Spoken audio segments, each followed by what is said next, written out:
നമുക്ക് ഇന്ന് ഇഞ്ചിക്കറി ഉണ്ടാക്കാം. അതെങ്ങനെയാന്ന് നോക്കാം. എടുത്തു വെച്ചിരുന്ന ഇഞ്ചി കട്ടി കുറച്ച് ചെറിയ കഷ്ണങ്ങളാക്കി കൊണ്ടുവന്ന് വെച്ചിട്ടുണ്ട്.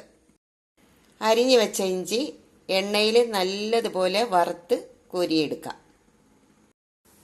നമുക്ക് ഇഞ്ചി വറുത്തെടുക്കാം. ചീനിച്ചട്ടി അടുപ്പേ വെച്ചു, ഫ്ലെയിം ഓണാക്കി നമുക്ക് എണ്ണ ഒഴിച്ചു കൊടുക്കാം. ഞാൻ വെളിച്ചെണ്ണയിലാണ് ഉണ്ടാക്കുന്നത്. കേരള തനിമയിലുള്ള ഇഞ്ചിക്കറി. കുറച്ച് കൂടുതൽ എണ്ണ ഒഴിച്ച് വേണം ഇഞ്ചി വറുത്തെടുക്കേണ്ടത്.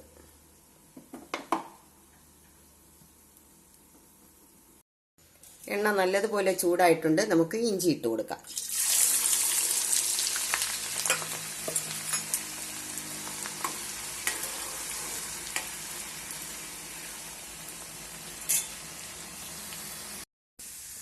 നമ്മുടെ ഇഞ്ചി ഏകദേശം മുരിഞ്ഞു വരുന്നുണ്ട്. ഒരു 2 മിനിറ്റൂടെ മുരിഞ്ഞാൽ നല്ല ഉപ്പേരി മാതിരി ഇരിക്കും. എങ്കിലേ നമ്മൾ പൊടിക്കുമ്പോഴേ നല്ല ക്രിസ്പി ആയിട്ട് പൊടിഞ്ഞു കിട്ടത്തുള്ളൂ. ഒരു തരിതരിപ്പോടെ പൊടിച്ചെടുക്കണം. ഒരു 2 മിനിറ്റോടെ ഇങ്ങനെ ലോ ഫ്ലെയിമിലാണ് ഞാൻ വെച്ചിരിക്കുന്നത്. ഇങ്ങനെ ആകുമ്പോൾ പെട്ടെന്ന് അത് മുരിഞ്ഞു കിട്ടും.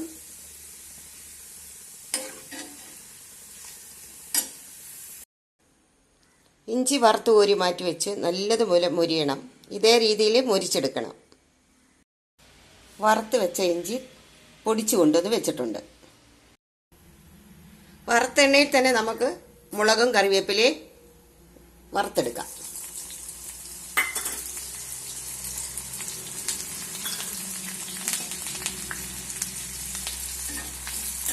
ഇഞ്ചി വറുത്ത എണ്ണ കളയണ്ട, അതിനകത്ത് തന്നെ. അപ്പം എണ്ണ കൂടുതലാണെങ്കിൽ മാറ്റി വെച്ചിട്ട് കുറച്ചെടുക്കാം.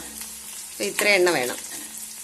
അപ്പോൾ പുറത്തൊക്കെ കൊടുത്തു വിടാനുള്ള ഇഞ്ചിക്കറി ആണെങ്കിൽ നല്ലെണ്ണയിൽ ഉണ്ടാക്കാം. ഇത് നമുക്ക് അധിക ദിവസത്തേക്കല്ലല്ലോ, കുറച്ചല്ലേ ഉണ്ടാക്കത്തുള്ളൂ. വിശേഷ ദിവസങ്ങളിലല്ലയോ കൂടുതലും ഇഞ്ചിക്കറി ഉണ്ടാക്കുന്നത്. അപ്പം നമുക്ക് ഈ വെളിച്ചെണ്ണയിൽ തന്നെ ഉണ്ടാക്കി കഴിക്കാം. അപ്പം നല്ലതുപോലെ മൊരിയട്ടെ. പച്ചമുളക് നല്ലതുപോലെ മൊരിയണം. കാരണം ഇതിനകത്ത് ജലാംശം നിൽക്കാൻ പാടില്ല.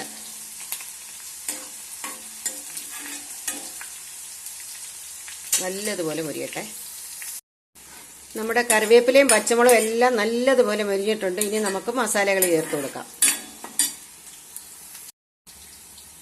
ഒരു 1/4 ടീസ്പൂൺ മഞ്ഞൾപ്പൊടി ഇട്ട് കൊടുക്കാം.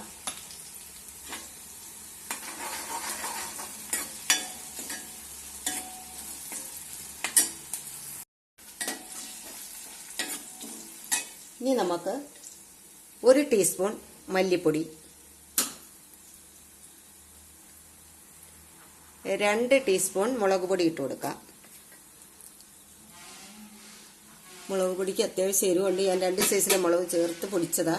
അതുകൊണ്ട് അത്യാവശ്യം എരിവൊക്കെ ഉണ്ട്. 2 സ്പൂൺ ആവശ്യം ഉണ്ട് ഇതിന്. അപ്പം നമ്മളൊരു 1/4 കിലോ ഇഞ്ചി കറി വെക്കുന്നതിന് 2 ടീസ്പൂൺ മുളക് പൊടിയുടെ ആവശ്യമേ ഉള്ളൂ.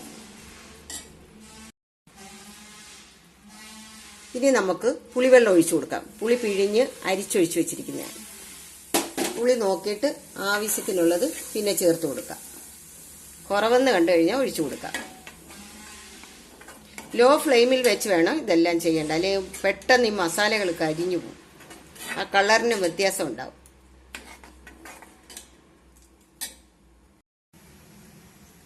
ഇനി പാകത്തിനുള്ള ഉപ്പിട്ട് കൊടുക്കാം.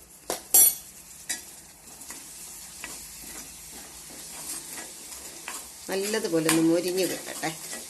ആ പച്ചമണമൊക്കെ ഒന്ന് മാറി നല്ലൊരു മണം വരുന്നുണ്ട് ഇപ്പം.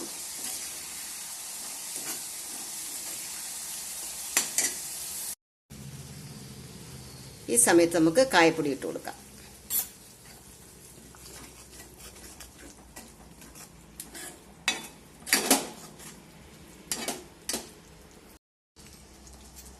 ലോ ഫ്ലെയിമിൽ വെച്ച് വേണം ഇത് ചെയ്യാൻ. ഇനി നമുക്ക് വറുത്ത് പൊടിച്ച് വെച്ചിരിക്കുന്ന ഇഞ്ചി ഇട്ട് കൊടുക്കാം.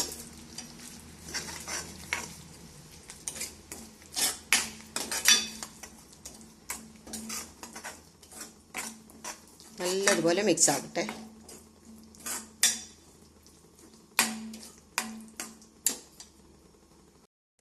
ഈ സമയത്ത് കുറച്ച് ചൂടുവെള്ളം കൂടെ ഒഴിച്ചു കൊടുക്കാം.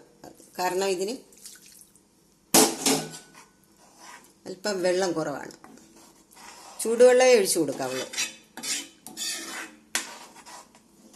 എന്നിട്ട് നല്ലതുപോലെ മിക്സ് ചെയ്യണം.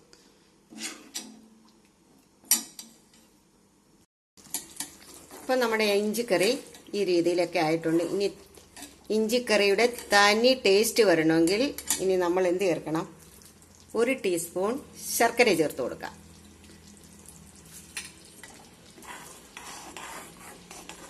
നല്ലതുപോലെ മിക്സ് ആവട്ടെ.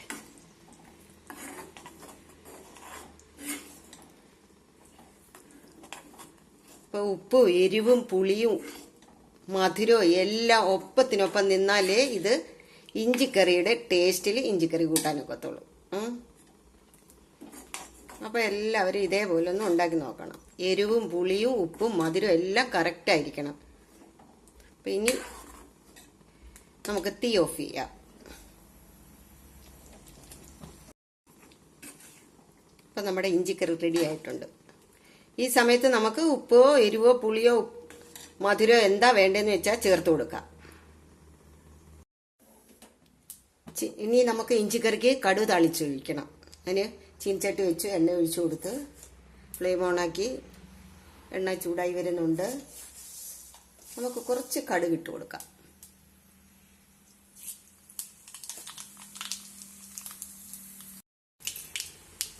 കടുകെല്ലാം പൊട്ടിയിട്ടുണ്ട്.